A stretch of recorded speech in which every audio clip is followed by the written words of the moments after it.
Baik, bismillahirrahmanirrahim. Assalamualaikum warahmatullahi wabarakatuh. Apa kabar teman-teman semuanya? Semoga kita dalam keadaan baik-baik saja. Tetap jaga protokol kesehatan di masa pandemi COVID-19 dan semoga pandemi COVID-19 ini segera berakhir. Oke, kali ini kami dari kelompok 7 akan mempresentasikan materi genetika yaitu tentang pindah silang dan peta kromosom. Nah, untuk penyampaian materinya sendiri dibagi kepada beberapa orang dari kelompok 7 sendiri. Yaitu yang pertama ada Firdan Afiari, ada Rizka Amalia, ada Dwi Suci Nurrohma, dan ada saya sendiri Dedi Koswara. Baik, untuk mengefektifkan waktu, langsung saja kita ke pemateri yang pertama. Kepada pemateri pertama dipersilahkan. Bismillahirrahmanirrahim. Assalamualaikum warahmatullahi wabarakatuh. Di sini saya akan menerangkan tentang berangkai pada autosom. Teori kromosom dari T. Boveri dan W. S. Sutton 1903 menyatakan bahwa kromosom adalah bagian dari sel yang membawa gen-gen, dan gen-gen ini selama meiosis mempunyai kelakuan berdasarkan prinsip-prinsip Mendel, yaitu memisahkan secara bebas. Akan tetapi, prinsip Mendel ini hanya berlaku apabila gen-gen letaknya lepas satu sama lain dalam kromosom. Dapat dilihat dalam gambar. Yang pertama, gen-gen A besar, A kecil, B besar, B kecil letaknya lepas satu sama lain dalam kromosom. Yang kedua, gambar yang kedua, gen A terangkai, gen A besar terangkai dengan gen B besar pada satu kromosom yang sama. Sedangkan alelnya A kecil dan B kecil terangkai pada kromosom homolognya. Peristiwa bahwa beberapa gen bukan alel terdapat pada satu kromosom yang sama dinamakan berangkai atau linkage. Untuk membedakan apakah gen-gen letaknya terpisah ataukah terangkai pada kromosom yang sama, maka diadakan perbedaan dalam cara penulisan genotip suatu individu. Mari kita ambil sebagai contoh suatu dihibrid dengan menggunakan pasangan gen A besar dengan A kecil dan B besar dengan B kecil. Apabila gen-gen tersebut letaknya terpisah, artinya tidak terangkai, sehingga memisahkan secara bebas di waktu meiosis, maka genotip dihibrid itu ditulis seperti yang lazim kita kenal, yaitu A besar A kecil, B besar B kecil. Akan tetapi, andaikan gen-gen itu terangkai, maka ada dua kemungkinan. Yang pertama, ada coupling phase atau cis. Yang kedua, ada repulsion phase atau trans. Yang pertama, gen-gen dominan terangkai pada satu kromosom, sedangkan alel-alelnya resesif terangkai pada kromosom homolognya. Ada beberapa cara untuk menulis genotipnya, ialah sebagai berikut, dapat dilihat dalam PPT. Dan yang selanjutnya, yang kedua, ada gen dominan terangkai dengan gen resesif yang bukan alelnya pada satu kromosom. Sedangkan alel resesif dari gen pertama dan alel dominan dari gen kedua terangkai pada kromosom homolognya. Ada juga beberapa cara untuk menulis genotipnya, ialah sebagai berikut, dapat dilihat dalam PPT. Next, selanjutnya ada macam-macam berangkai. Yang pertama ada rangkai sempurna dan ada rangkai tidak sempurna. Rangkai sempurna apabila gen-gen yang terangkai letaknya amat berdekatan satu dengan yang lain, maka selama meiosis gen-gen itu tidak mengalami perubahan letak, sehingga gen-gen itu bersama-sama menuju ke gamet. Sedangkan yang rangkai tidak sempurna, gen-gen yang terangkai pada satu kromosom biasanya letaknya tidak berdekatan satu dengan yang lainnya, sehingga gen-gen itu dapat mengalami perubahan letak yang disebabkan karena ada penukaran segmen dari kromatid-kromatid pada sepasang kromosom pada sepasang kromosom homolog. Peristiwa mana disebut sebagai pindah silang atau crossing over. Selanjutnya, di sini terdapat contoh dari rangkai sempurna dalam susunan CIS. Misalnya, lalat jantan sayap keriput dada bergaris-garis, C kecil, U kecil, S kecil, R kecil, dan C kecil, U kecil, S kecil, R kecil dikawinkan dengan lalat betina sayap normal baik sayap maupun dadanya, tetapi heterozigotik, C besar, U kecil, S besar, R kecil, dan C kecil, U kecil, S kecil, R kecil. Oleh karena itu, gen-gennya terangkai sempurna. Maka lalat di hibrid F1 ini akan membentuk dua macam gamet saja, ialah gamet C besar, U kecil, S besar, R kecil, dan gamet C kecil, U kecil, S kecil, R kecil. Berhubung dengan itu, maka apabila lalat-lalat F1 ini dibiarkan kawin sesamanya, akan didapatkan lalat-lalat F2 dengan perbandingan 3 lalat normal banding 1 lalat sayap keriput dada bergaris-garis. Dapat dilihat dalam tabel. Perbandingan ini jelas menyimpang dari prinsip Mendel, sebab andaikan gen-gen itu tidak terangkai, maka perkawinan di hibrid menghasilkan keturunan dengan perbandingan 9:3 banding 3:3 banding 1. Jadi, diagram perkawinan pada lalat Drosophila di mana gen-gen terangkai sempurna dengan susunan CIS pada dihibridnya. Berhubung dengan itu, perkawinan di hibrid menghasilkan keturunan dengan perbandingan fenotip 3:0 banding 0 banding 0 banding 1, atau disingkat jadi 3:1. Selanjutnya ada contoh dari rangkai sempurna dalam susunan trans.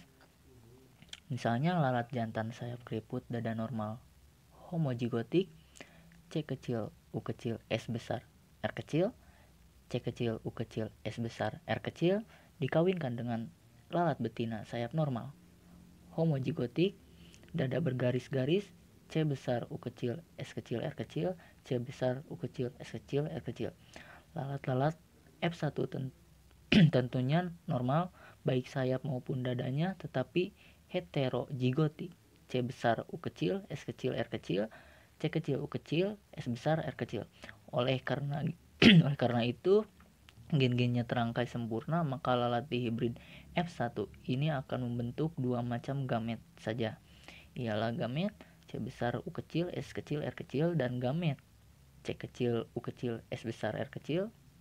Bila lalat-lalat F1 ini dibiarkan kawin sesamanya, akan didapatkan lalat-lalat F2 dengan perbandingan 2 lalat normal, 1 lalat sayap normal dada bergaris-garis, 1 lalat sayap keriput dada normal.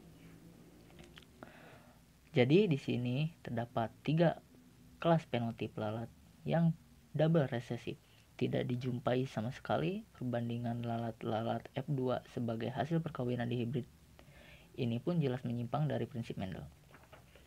Jadi diagram perkawinan pada lalat Drosophila di mana gen-gen terangkai sempurna dengan susunan trans pada dihibridnya. Berhubung dengan itu, perkawinan di hibrid menghasilkan keturunan dengan perbandingan fenotip 2:1 banding 1 banding 0, atau disingkat 2:1 banding 1. Selanjutnya, rangkai tidak sempurna.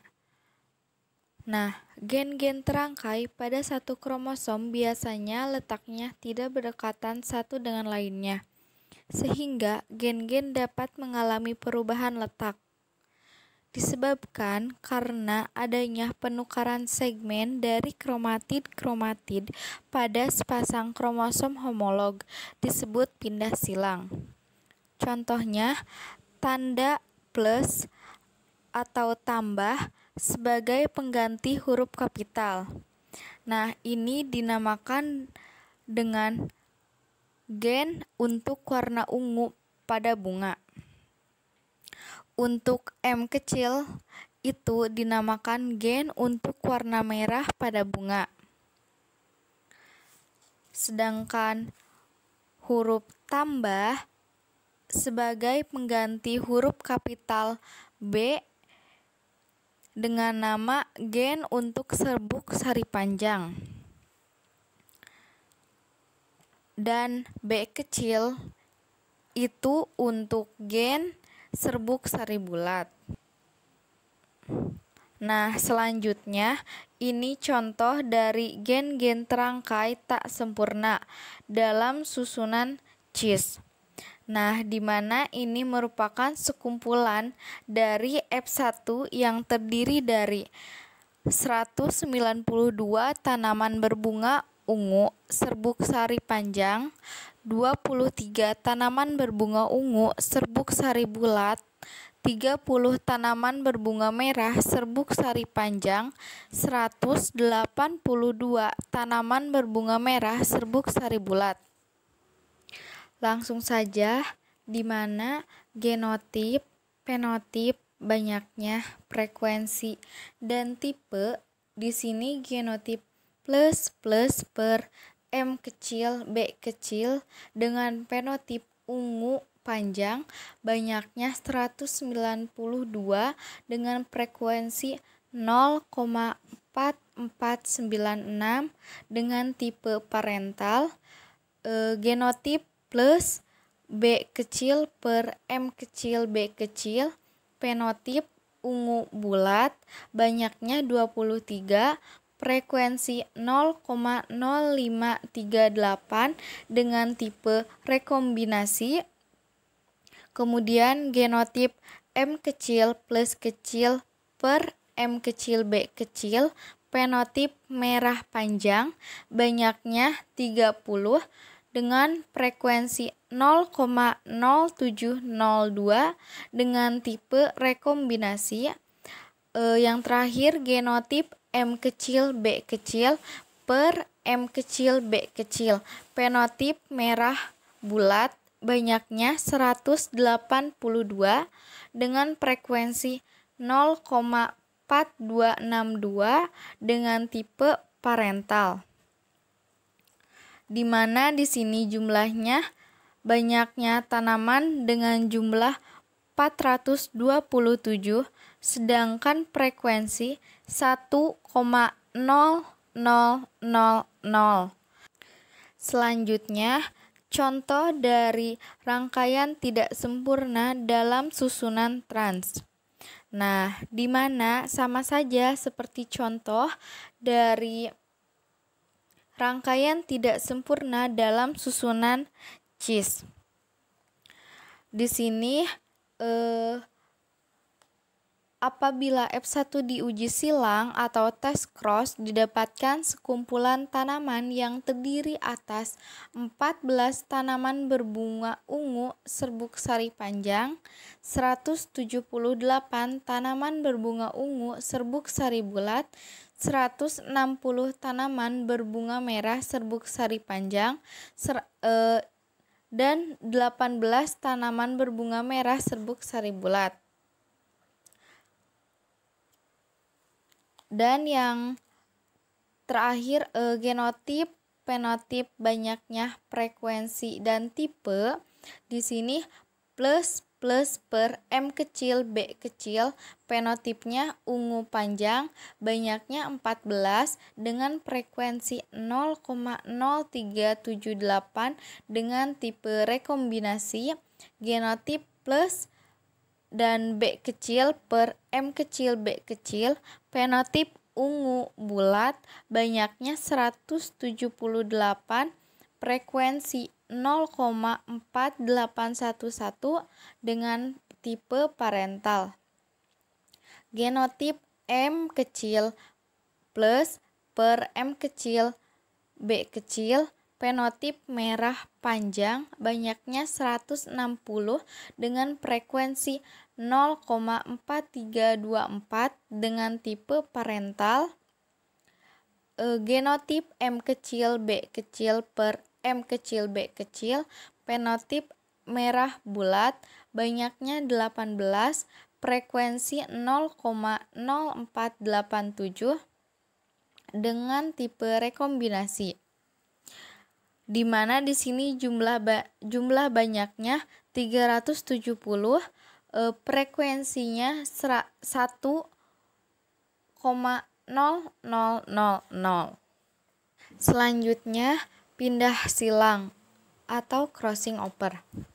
Pindah silang atau crossing over, proses penukaran segmen dari kromatid bukan kakak beradik atau non-sister kromatid dari sepasang kromosom homolog.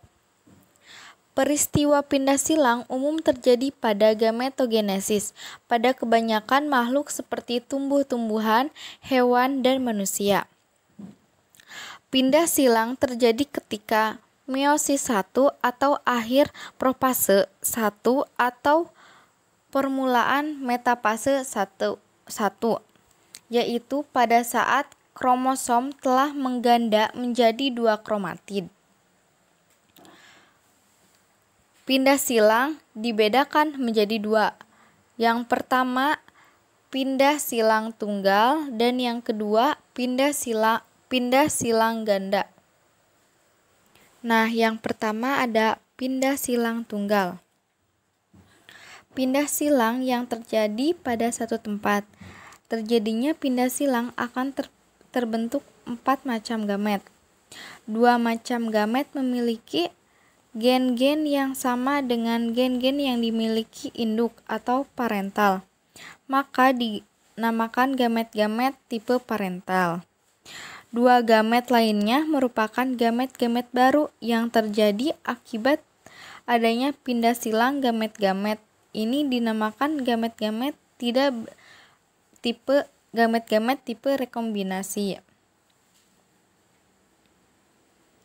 Nah, gamet-gamet tipe parental dibentuk jauh lebih banyak dibandingkan dengan gamet-gamet tipe rekombinasi. Ini ada gambar terjadinya pindah silang tunggal dan gamet-gamet yang dihasilkan. Di sini ada sepasang kromosom homolog dalam zigot.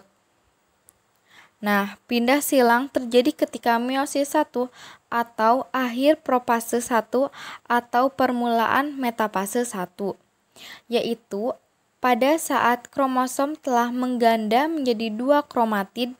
Nah, hasil meiosis 1 kromatid kakak beradik itu yaitu A besar B besar. Kemudian kromatid bukan kakak beradik yaitu A besar A kecil, B besar B kecil. Dan kemudian kromatid kakak beradik yaitu A kecil B kecil B kecil. Nah, itu terbentuk 4 kromatid. Setelah itu terjadi perpindahan silang pada waktu kromosom hendak memisah atau yaitu pada anafase 1. Kromatid yang bersilang itu melekat dan putus di bagian kiasma. Kemudian tiap potongan itu melekat pada kromatid sebelahnya secara timbal balik.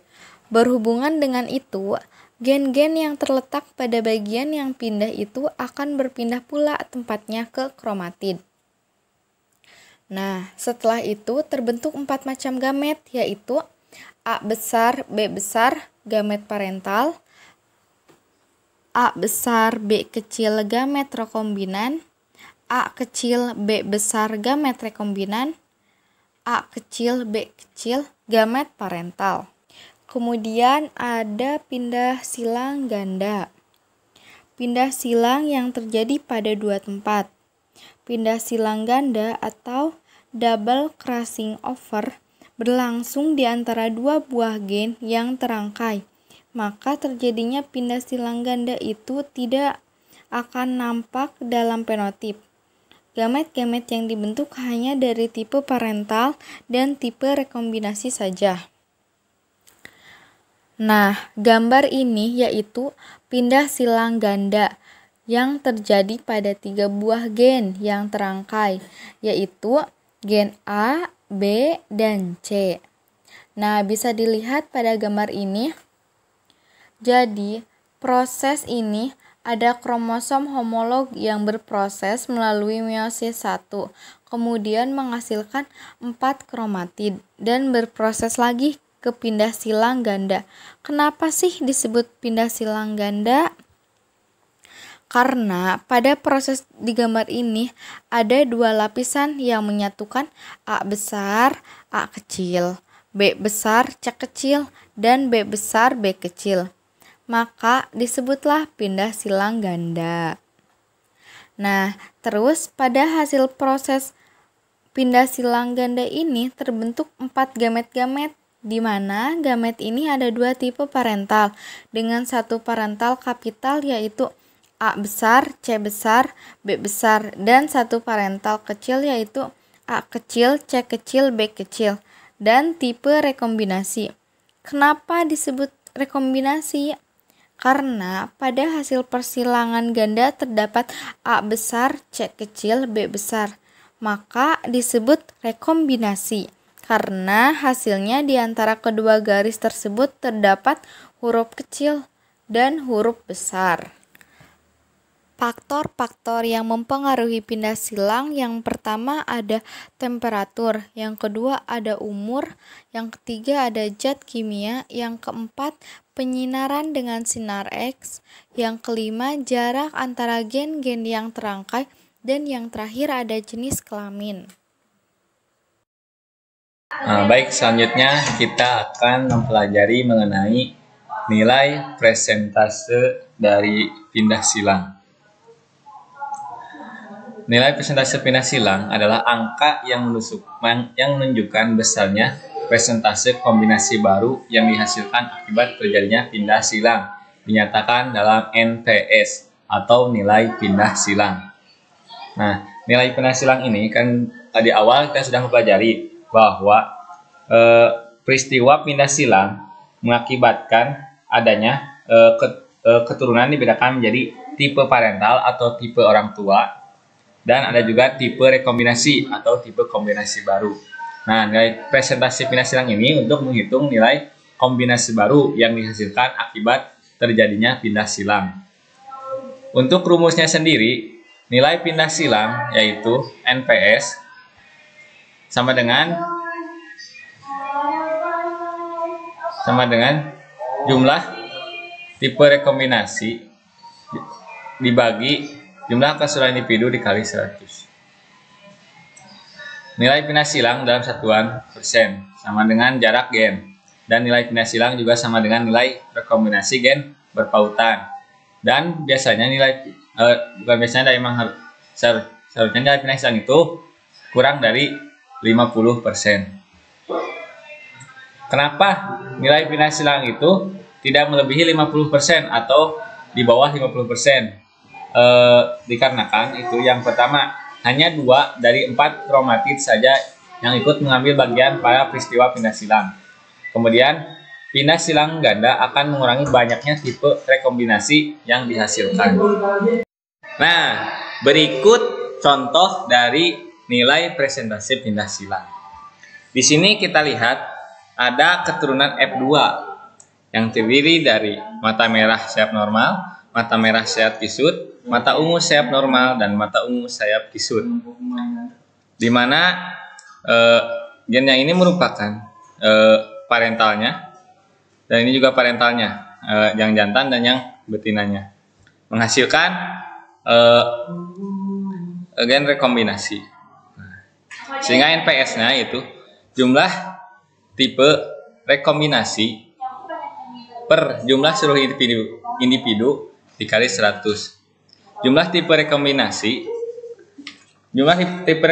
itu sudah dibahas sebelumnya bahwa jumlahnya yang paling sedikit adalah tipe rekombinasi. Di sini kan yang paling sedikit yang 16 dan yang 22. Sehingga jumlah tipe rekombinasi itu 16 ditambah 22 per 773 dari keseluruhan nilai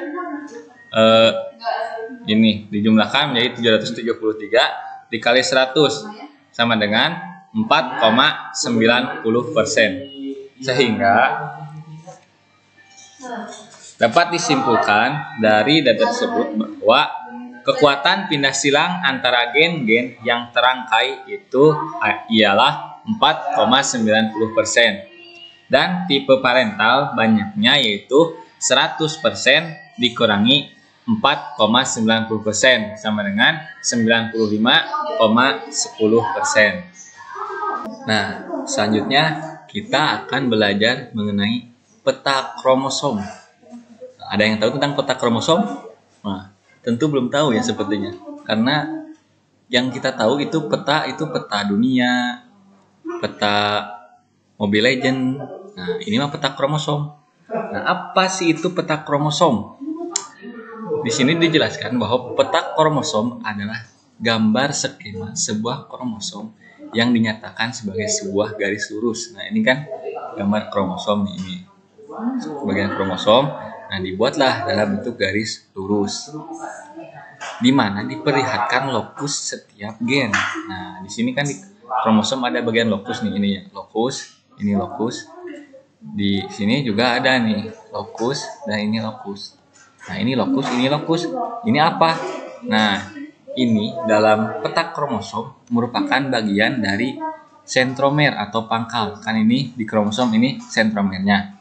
Nah, dalam peta kromosom sentromer itu ditandai dengan angka 0 ini. Nah, ini merupakan bagian dari peta sentromer gitu. Jadi dalam peta kromosom itu ada sentromer yang ditandai dengan angka 0, ada lokus dan juga ada lokus. Nah, di sini di gen P tertulis 6,2. Ini berarti bahwa jarak dari lokus ke gen P adalah sebanyak 62 unit. Sedangkan dari sentromer ke gen Q sebanyak 10 unit jaraknya itu. Dan dari gen P ke gen Q jaraknya itu 3,8 unit, seperti itu. Lanjut, ada nih peta kromosom tapi nggak ada angka nolnya. Nah, di peta kromosom yang tidak ada angka nolnya disebut dengan peta kromosom relatif. Nah, jadi peta kromosom relatif itu peta kromosom yang tidak dituliskan sebagian dari sentromernya. Seperti itu. Nah, selanjutnya kita akan membuat peta kromosom dengan 3-point cross atau gen rangkap 3. Di awal kita telah mengetahui bahwa dengan menggunakan dua gen yang terangkai, adanya pindah silang ganda tidak dapat diketahui dari keturunan hasil uji silangnya. Karena ya mungkin itu cuma dua-duanya gitu. Kalau dari 3 kan terlihat gitu. Adanya pindah silang ganda gitu. Nah, untuk membuat peta kromosom dengan gen rangkap 3 tersebut terdapat ada 4 step. Nah, yang pertama itu tetapkan genotip parental. Yang kedua, tetapkan tipe-tipe rekombinasi yang dihasilkan oleh adanya pindah silang. Yang ketiga, setelah urutan letak gen yang sebenarnya diketahui, maka dicari jarak peta antar gen-gen tersebut. Kemudian yang keempat, yaitu menggambarkan peta kromosom relatifnya. Langsung saja ke tahap pertama, yaitu menetapkan genotip parental. Mula-mula kita mengawinkan lalat Drosophila betina homozigotik untuk gen-gen resesif, yaitu CU kecil, SR kecil, dan E kecil. CU itu untuk sayap berlekuk. Nah, SR itu untuk tubuh bergaris, dan E itu untuk tubuh hitam. Sedangkan untuk C besar U untuk sayap lurus. Ini yang jantan ya, yang jantan homozigot juga. C besar U yaitu untuk sayap lurus. Kemudian S besar R untuk tubuh tak bergaris, dan E untuk tubuh kelabu. Nah, untuk tubuh kelabu. Setelah dikawinkan, maka dihasilkan F1 yaitu C besar U, S besar R, dan E besar. Nah, yang fenotipnya itu sayap lurus, tubuh tak bergaris, dan tubuh kelabu. Nah, masih di tahap 1, yaitu tentang menetapkan genotip-genotip parentalnya. Setelah F1 didapatkan yang berbentuk trihibrid, kemudian diuji silangkan dengan jantan yang resesif. Ini betinanya, seperti lihat. Dan ini jantannya dikawinkan, menghasilkanlah F2 seperti ini. Nah, untuk data ini, nilai-nilai ini dari kelompok sendiri belum mengetahui gitu asal-usul dari jumlah ini, tapi mungkin ini hasil penelitian dari para peneliti bahwa setelah dikawinkan antara F1 ini dan jantan yang resesif, dihasilkanlah setelah penelitian itu seperti ini. Nah, yang kita lakukan hanya untuk membuat peta kromosomnya. Jadi setelah data diketahui seperti ini, kita akan buat peta kromosomnya. Setelah itu tahap selanjutnya itu tahap kedua, yaitu menetapkan tipe-tipe rekombinasi yang dihasilkan oleh adanya pindah silang ganda. Tipe gen rekombinasi silang ganda yaitu CU, SNE, dan CU, C besar U kecil, S kecil, R kecil, dan E besar. Nah, jadi pindah silang itu kan adanya dua gen yang berpindah tempat, itu dua gen yang berpindah tempat. Nah, yang berpindah tempat itu harus berbeda jarak gitu. Nah, kan ini CU dan E ini, yang ini dan yang ini. Assalamualaikum. Nah, selanjutnya kita ke tahap ketiga. Kita akan menentukan pindah silang antara gen C kecil U kecil dan S kecil R kecil. Di sini kita lihat yang ditabel ini. Kenapa sih yang nomor 3 ini termasuk pindah silang antara gen CU dan SR ini? Kita lihat bahwa gen CU ini C besar, sedangkan S ini S kecil. Nah, sehingga ini termasuk pindah silang antara gen CU dan SR. Kemudian yang nomor 4. Yang nomor 4 ini C-nya kecil, yang S-nya S besar. Sehingga ini juga termasuk. Kalau yang ini kan tidak termasuk, ini C besar, ini S besar, ini enggak masuk. Karena C besar, ini S besar. Kalau ini C kecil, ini S kecil. Nah, ini termasuk ini C besar, S kecil. Itu termasuk berarti. Yang ini C kecil, S besar. Nah, ini termasuk juga. Yang ini C besar, S besar. Nah, ini tidak masuk. Kalau yang ini C kecil, S kecil. Nah, ini tidak masuk. Kalau yang ini C besar, S kecil. Nah, berarti yang ini termasuk itu. Nah, kalau yang nomor 8 juga ini C kecil, ini S besar. Sehingga pindah silang antara gen CU dan SR menghasilkan fenotip kelas 3, 4, 7, dan 8. Dengan fenotip kelas ketiga berjumlah 100 lalat, kelas 4 berjumlah 97 lalat, kelas 7 berjumlah 1 lalat, dan kelas 8 berjumlah 2 lalat. Sehingga jumlah keseluruhannya yaitu 207 lalat. Maka nilai pindah silangnya yaitu 207 per 1926 dikali 100, hanya dikali 100%. Nah, dihasilkanlah NPS yaitu 10,75%.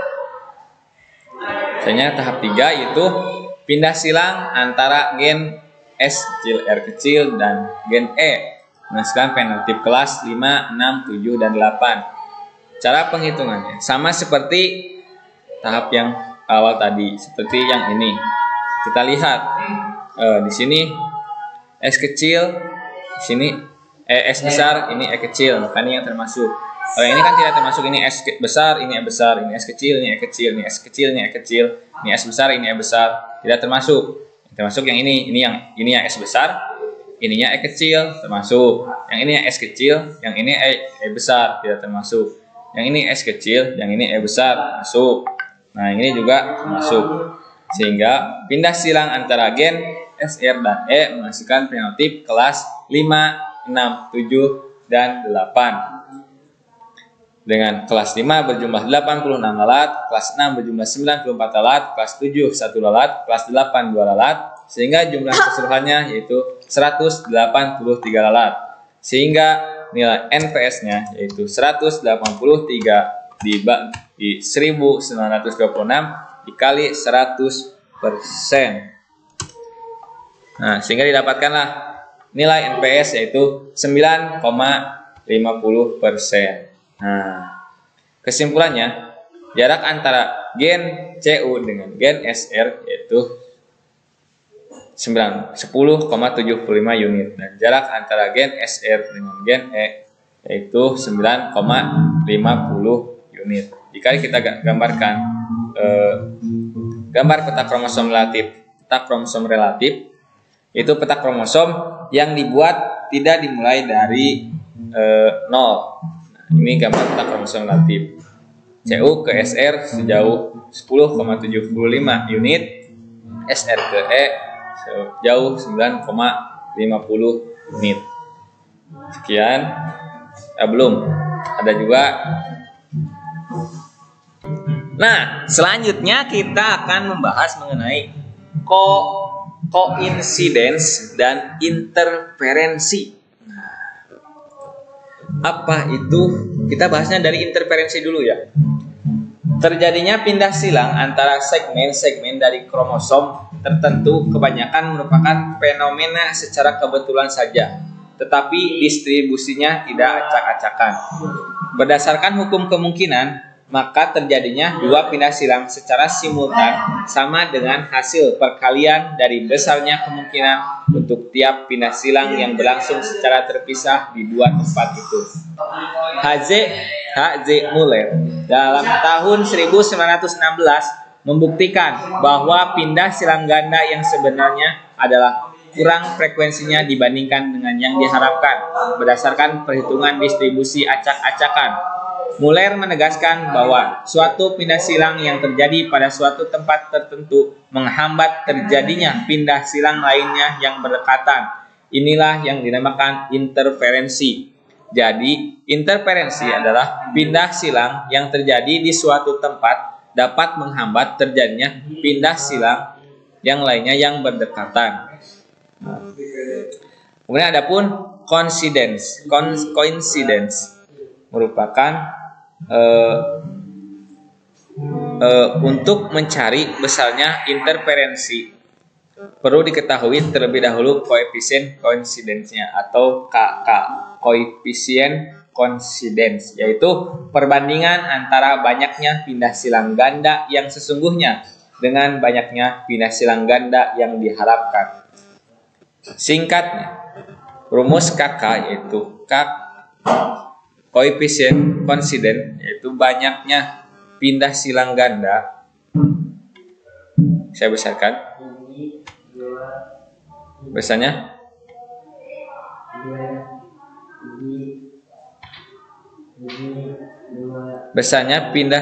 banyaknya pindah silang ganda yang sesungguhnya dibagi banyaknya pindah silang ganda yang diharapkan.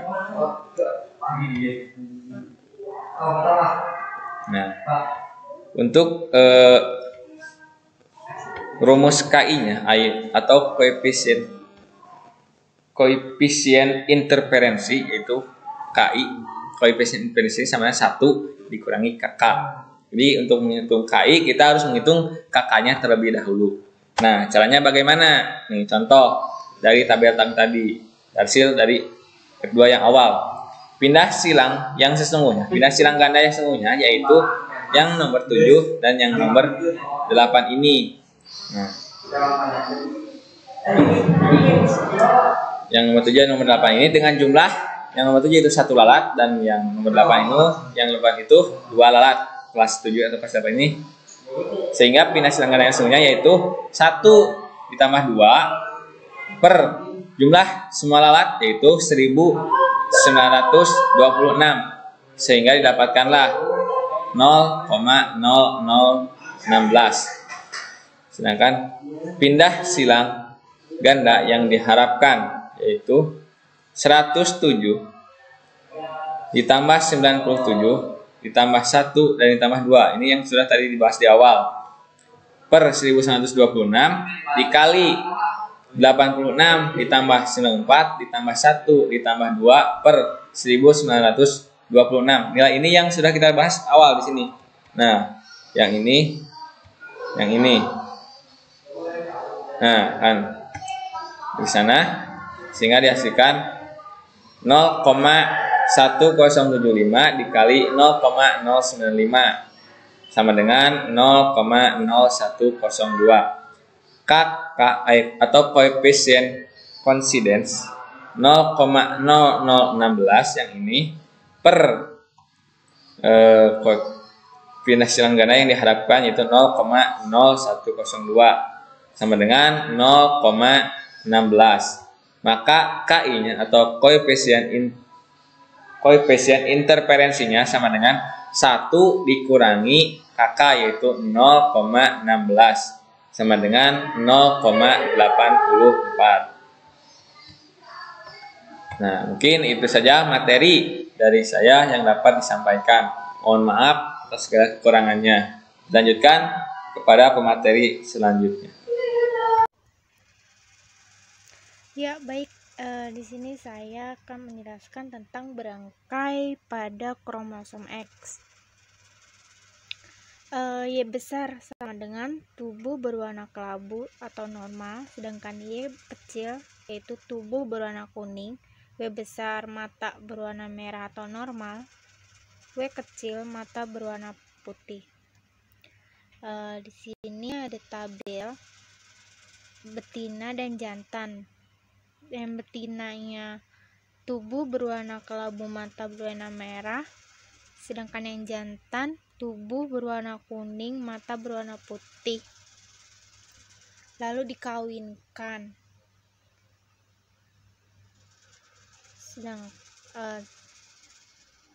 F1 itu tubuh berwarna kelabu mata berwarna merah atau normal. Next, berangkai pada kromosom X. Yang betina tadi tubuh berwarna kelabu mata berwarna merah atau normal dikawinkan oleh jantan tubuh berwarna kelabu mata berwarna merah atau normal. Ini sudah ada 1, 3, 4. Ada lalat jantan normal baik tubuh maupun warna matanya. Yang kedua, lalat jantan dengan warna tubuh normal, matanya putih. Terus ada lalat jantan dengan warna tubuh warna kuning, matanya merah. Terus ada lalat jantan dengan warna tubuh kuning, matanya putih.